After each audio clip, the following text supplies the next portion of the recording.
அரவிந்தன் வந்து இரண்டாவது தொகுப்பு ரொம்ப சந்தோஷமான விஷயம். அவர் கடைசியாக ரொம்ப லேட்டாக தான் கொடுத்தாரு, ஆனால் நான் உடனே சொல்லிடுவேன் ரொம்ப நல்லா இருக்கு.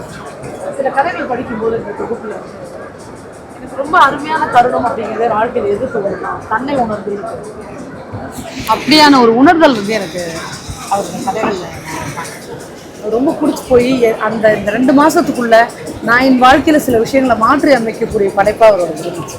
அது வந்து உடனே நான் பப்ளிஷ் பண்ணிட்டேன். ரொம்ப சந்தோஷமாக இருக்குது. இந்த வருஷம் நடக்கிற இந்த புத்தக திருவிழாவில் முதல் முறையாக முதல் புத்தகமாக இவரோட வெளியிடும்.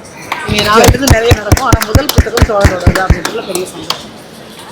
இது வந்து சாந்தகுமாரி சாந்தகுமாரி அவர்கள் வெளியிட கவி பாட்காஸ்ட் கவிதாவை ரிசீவ் பண்ணிக்கிறேன்.